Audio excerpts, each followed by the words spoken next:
अस्सलाम वालेकुम नाज़रीन, मैं जी नसीरपुर माटन के सामने दिफाई बंद ते जड़ा नसीरपुर माटन कलंदर तक आखिरी मोर्चा है उत्थे मैं खड़ा तो जी सूरत हाल तुसीं वेंदे पैने कि पानी बिल्कुल बंद के बराबर या नज़दीक ही है।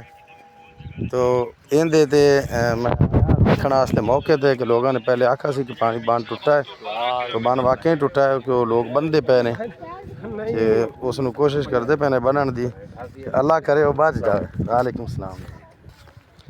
तो आ पानी की सूरत हाल है कि पानी इत्थों बिल्कुल थोड़ा जिहा फासला है, पानी अगे थोड़ा जिहा रह गया कि उत्ते भी लोग लगे हुए हैं कईयां दे नाल। इत्थे लोग हैं उन्होंने गल करना कुछ दोस्तों नाल।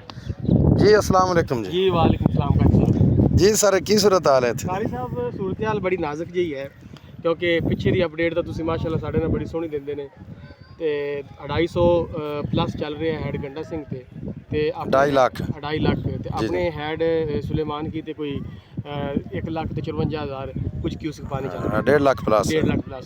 अच्छा कारी साहब ये आप जेडे बंद ते खड़ोते हैं तुहानू भी पता है ये वो वाहिद बंद ने जेड़ा आपां नू महफूज करते खड़ा है नसीरपुर माटन नू ते आपां नसीरपुर माटन तो तकरीबन कोई 4-5 फुट उच्चे खड़े हैं इस जगह तो अगर अल्लाह ना करे ये बंद जेड़ा टुटदा है किसी भी लिहाज नाल या ये अपने कोई कंट्रोल नहीं होंदा ये फसलां भी जामणगियां ते नाल अपने पिंड विच 3 ते 4 फुट पानी भी खड़ोवेगा।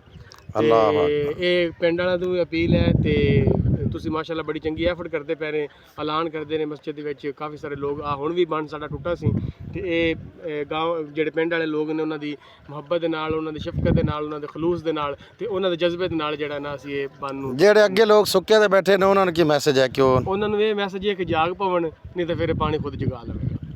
ठीक है जेड़ा ना सवाए फिर पछतावे तो उन्हां कोल कुछ भी नहीं कि पानी ज़्यादा है। पानी ज्यादा ਜਿਹੜਾ 2023 ਵਿੱਚ ਆਇਆ ਸੀ ਉਹਦੇ ਨਾਲ ਇਹਦਾ ਕੀ ਮੁਆਵਜ਼ਾ ਹੈ? ਹਾਂਜੀ ਇਹ ਉਹਦੇ ਨਾਲ ਮੁਆਵਜ਼ਾ ਇਹ ਕੀਤਾ ਜਾ ਸਕਦਾ ਹੈ ਕਿ ਸੁਣਨ ਚ ਆ ਰਿਹਾ ਹੈ ਕਿ ਹੈਡ ਸੁਲੇਮਾਨ ਕੀ ਕੁਝ ਹਕਾਇਕ ਜਿਹੜੇ ਨੇ ਛੁਪਾਏ ਜਾ ਰਹੇ ਨੇ। ਅੱਛਾ ਉਹਦੀ ਕੀ ਵਜ੍ਹਾ ਹੈ ਉਹ ਮਤਲਬ ਕਿ ਜ਼ਾਰੀ ਗੱਲ ਹੈ ਇੰਨਾ ਤਾਂ ਆਪਾਂ ਉਸ ਲੈਵਲ ਤੱਕ ਨਹੀਂ ਹੈ ਕਿਉਂ ਛੁਪਾਏ ਜਾ ਰਹੇ ਨੇ।